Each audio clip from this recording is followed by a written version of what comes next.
समाज में 90% लोग ऐसे हैं जो किसी के बारे में बिल्कुल नहीं जानते, उसके बारे में ना जांच करते हैं, ना उसके बारे में सोचे कभी। बस सिर्फ धारणा बना लेते हैं कि यह व्यक्ति अच्छा है या व्यक्ति बुरा है। और ज़्यादातर लोग निगेटिव धारणा ही बनाता है, और इसी निगेटिव धारणा को बोलते हैं पूर्व धारणा या प्रेजुडिस। जो प्रेजुडिस है ये दो शब्दों के मेल से बना है। प्री मतलब पहले, और जुडिशियम मतलब जांच करना या निर्णय लेना। तो ये जो है, ये वर्ड प्रेजुडिस जो वर्ड है ये एक लैटिन वर्ड है। तो ये एक निगेटिव अवधारणा ही होती है, और निगेटिव पूर्वाग्रह अवधारणा होते हैं, जिसका मतलब है किसी व्यक्ति, वस्तु या मतलब जो स्टिमुलस है उसके संबंध में बिना किसी प्रकार के जांच किए उसके बारे में निर्णय दे देना। अर्थात पूर्वाग्रह एक प्रकार की निगेटिव एटीट्यूड है जो एक व्यक्ति की दूसरे व्यक्ति के प्रति, एक समूह के दूसरे समूह के प्रति, एक राष्ट्र के दूसरे राष्ट्र के प्रति, एक जाति के दूसरे जाति के प्रति हो जाती है। और ये जो होती है प्रेजुडिस, ये बाय बर्थ नहीं होती है, ये एक्वायर्ड होती है। ये हम अपने समाज से, अपने फैमिली से सीख लेते हैं। अगर हम साइकोलॉजिस्ट का कोई डेफिनेशन देखें तो जिसमें क्रशफील्ड का डेफिनेशन बहुत अच्छा है प्रेजुडिस के बारे में, कि पूर्वधारणा किसी वस्तु के प्रति प्रतिकूल मनोवृत्ति है जो काफ़ी रूढ़िबद्ध तथा संवेग से प्रभावित होती है और विरोधी सूचना तथा आसानी से नहीं बदलती है। दूसरा, अगर शैकेड और बैकमैन का अगर हम डेफिनेशन देखें तो पूर्वाधारणा एक ऐसी मनोवृत्ति है जो व्यक्ति को किसी समूह या समूह के सदस्य के पक्ष या विपक्ष में सोचने, प्रत्यक्षण करने तथा व्यवहार करने के को प्रेरित करती है। कैरेक्टरिस्टिक्स ऑफ प्रेजुडिस अगर हम बात करें तो पूर्वधारणा की जो विशेषताएं होती है, जो हम सबसे पहले बोले कि पूर्वधारणा जो होती है बाय बर्थ नहीं होती, एक्वायर्ड होती है, ये जन्मजात नहीं होती है, ये हम समाज से, अपने परिवार से सीखते हैं। पूर्वाग्रह मनोवृत्ति होने के कारण इसे अर्जित किया जाता है। पूर्वाग्रह क्या होता है? प्रेजुडिस एक एटीट्यूड होता है, इसलिए इसे हम बाय बर्थ नहीं, इसे अर्जित करते हैं, एक्वायर्ड करते हैं अपने समाज से। इसे व्यक्ति जन्म के साथ नहीं लाता है। आधुनिक मनोविज्ञान इसे अर्जित प्रवृत्ति मानते हैं। बच्चे अपने परिवार से सामाजिक मूल्यों, परंपराओं को सीखते हैं, जानते हैं, और इसी के आधार पर वे दूसरे प्रजाति तथा समुदाय, संस्कृति, भाषा आदि के बारे में धारणा बना लेते हैं। यानी जो धारणा पहले से बनी हुई है उनके परिवार में, वो उसी प्रकार की धारणा उनमें भी अपने आप आ जाती है। और यदि उस परिस्थिति के संदर्भ में गलत भी होती है तो वो व्यक्ति, जो बच्चा है, वो भी सीख लेता है।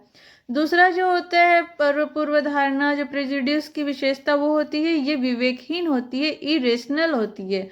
यदि उक्त धारणा का कोई अर्थ नहीं है तब भी व्यक्ति द्वारा उसी रूप में स्वीकार कर लिया जाता है। जैसे लड़की कहीं कहीं अभी तो नहीं, लेकिन पहले के समाज में हम देखते थे कि लड़की का जन्म लेना एक अभिशाप माना जाता था, एक विवेकहीन धारणा था, जिसे कहीं कहीं आज भी माना जाता है।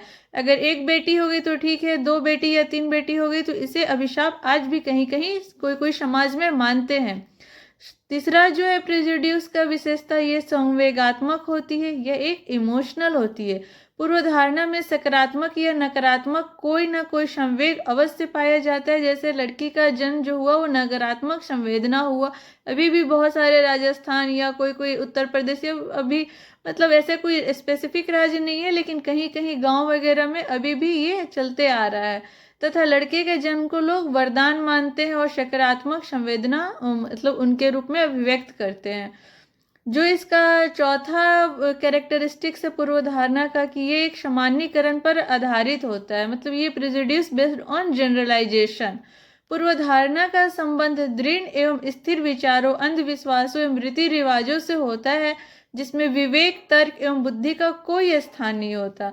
यह स्थिर सामान्यीकरण पर आधारित होता है क्योंकि इन्हें व्यक्ति अपने परिजनों, गुरुजनों, पड़ोसियों एवं सामाजिक प्रतिमानों से सीखते हैं। धारणा का संबंध जो होता है वो वास्तविकता से नहीं होता है। पूर्वधारणा अधिकांशतः सुनी सुनाई बातों से विकसित होता है या फिर बनता है। सुनी हुई बातों में कितनी सत्यता है इसकी विश्वसनीयता की जांच भी नहीं की जाती और सिर्फ धारणाएं बन जाती है। इस तरह पूर्वधारणा जो होता है एक ऐसा संप्रत्यय है जो प्रायः व्यक्ति की जिंदगी में देखा जाता है। कोई भी व्यक्ति शिक्षित हो अशिक्षित हो, वह एक बार पूर्वधारणा प्रेजुडिस का शिकार जरूर बन जाता है। हिंदू जो होते हैं वो मुसलमान के बारे में गलत पूर्वधारणा बनाते हैं, मुसलमान हिंदू के बारे में गलत पूर्वधारणा बनाते हैं, बाकी भी कोई जो रिलीजन है एक दूसरे के बारे में गलत पूर्वधारणा बनाते हैं। अगर सब कास्ट का बात करें तो अगर हिंदू में ही एक कास्ट है दूसरे कास्ट का विरोध करता है, मतलब अपर कास्ट लोअर कास्ट का विरोध करता है, जनरल ओबीसी का विरोध करता है, ओबीसी एससी एसटी का विरोध करता है, एसटी एससी एसटी जनरल का विरोध करता है। तो ये जो पूर्वधारणाएं होती है हमारे हर समाज हर वर्ग में देखने को मिलती है, जो कि हमारे लिए बहुत बुरा है, क्योंकि जो इंडिया है वो सभी जात पात सभी धर्म एक धर्मनिरपेक्ष राज्य है। हमारा जो देश है वो एक धर्मनिरपेक्ष राज्य है। हर जात का हर रिलीजन का यहाँ एक बराबर उसे इज्जत दी जाती है, एक बराबर उसके भावना दिया जाता है, उनके लिए कानून भी एक ही, उनके लिए शिक्षा भी एक ही है। तो हमें जो पूर्वधारणा है उसे कम करने के उपाय के बारे में भी जानना चाहिए कि जो प्रेजुडिस हम बना लिए हैं, जो धारणा हम गलत अवधारणा बना लिए हैं लोगों के प्रति, समाज के प्रति, रीति रिवाज के प्रति, धर्म के प्रति, जात के प्रति, दूसरे राष्ट्र के प्रति, तो अब देखते हैं कि इसे हम कम कैसे कर सकते हैं। धारणा को कम करने का सबसे बड़ा उपाय है, आज हम सोशल मीडिया के एज में जी रहे हैं, तो इसे प्रचार के द्वारा हम बहुत हद तक इसको कंट्रोल कर सकते हैं। और किसी जैसे कि अधिकांश पूर्वाग्रह जो होता है वो भारतीय संस्कृति की प्रथाओं परंपराओं लोक रीत प्रतिमानों पर आधारित होते हैं। तो बहुत सारे जैसे कि पूर्वधारणा, तब जो बहुत पहले पूर्वधारणा था सती प्रथा, उसको राजा राम मोहन राय ने विरोध किया, प्रचार किया कि सती प्रथा जरूरी नहीं होता है, बहुत बुरी चीज़ है, तो इसका विरोध किए। फिर महात्मा गांधी ने और अंबेडकर ने भी हरिजन का जो वैल्यू नहीं था उनको वैल्यू दिलाए, आदर दिलाए, तो महात्मा गांधी और अंबेडकर भी प्रचार किए। फिर गिलबर्ट के भी अपने अध्ययन में, गिलबर्ट जो थे वो उनके अध्ययन में पाया गया कि निग्रो के प्रति गोरों की जो प्रजातीय जो एटीट्यूड है उसको भी बदला गया प्रचार के द्वारा ही। फिर जो और अभी जो सोशल मीडिया है, टीवी है, न्यूज़पेपर है, उसे अगर हम कोई स्टोरी पोस्ट करते हैं तो इसमें भी हम बहुत सारा प्रचार करके, अच्छा प्रचार अच्छा संदेश दे करके आज के समाज में हम प्रेजुडिस को रोक सकते हैं, किसी के बारे में गलत अवधारणा को रोक सकते हैं। तीसरा जो होता है इसमें शिक्षा जो सबसे इम्पोर्टेंट है, एजुकेशन। तो शिक्षा एक प्रकार का ज्ञान कुंज है, यह अतः हमेशा शिक्षा उचित संतुलित समान होना चाहिए। दोषपूर्ण शिक्षा तथा पूर्वाग्रही शिक्षकों के कारण बच्चे पूर्वाग्रह के शिकार हो जाते हैं। तो साइकोलॉजिस्ट का ये राय है, ये मानना है कि शिक्षा को हमेशा उचित शिक्षा देनी चाहिए। शिक्षा औपचारिक हो अनौपचारिक हो, बच्चों के व्यक्तित्व निर्माण में दोनों की भूमिकाएं महत्वपूर्ण होती है। शिक्षा के द्वारा हम बहुत हद तक प्रेजुडिस को रोक सकते हैं।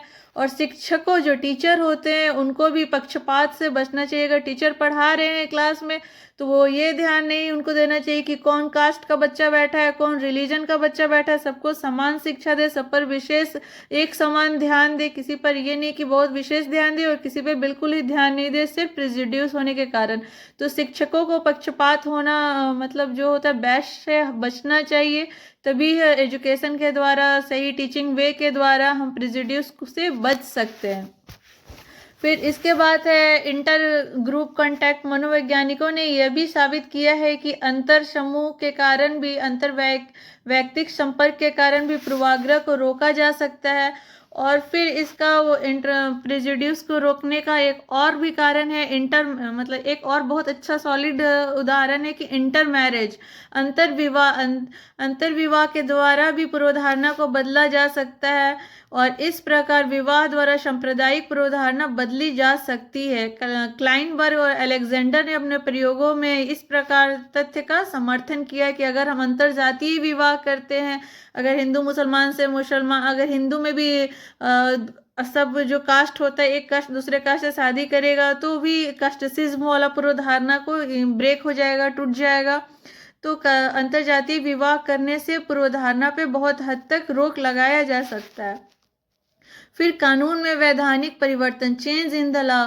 कानून द्वारा पूर्वाग्रह पर रोक लगाना वहाँ संभव है जहाँ कानून का पालन किया जाता है, अर्थात गांव की अपेक्षा शहरों में इसका उपयोग ज़्यादा होता है। यहाँ लोग कानून द्वारा बनाए गए परिवर्तनों को स्वीकार करने के लिए तत्पर रहते हैं। जैसे अमेरिका में गोरे तथा काले लोगों के बीच पनप रहे पूर्वाग्रह पर कानूनी परिवर्तन के सहारे नियंत्रण प्राप्त किया जा चुका है। और सबसे ज़्यादा जरूरी है कि अपना जो सेल्फ होता है, सेल्फ चेंज करिए, अपने आप अपने बुद्धि विचार विवेक को चेंज करिए, सब लोगों को एक साथ प्यार करिए, सबके सहयोग करिए, और जो भारत धर्मनिरपेक्ष राज्य है उस पे ही हम लोगों को फॉलो करना चाहिए। और सबके साथ बहुत अच्छे से, शांति से और अच्छा व्यवहार करेंगे तो पूर्वधारणा अपने आप कम हो जाएगी। तो आज का वीडियो आप लोगों को कैसा लगा? अगर आप लोगों को अच्छा लगा तो कमेंट में यस लिखें और चैनल को लाइक शेयर और सब्सक्राइब करें।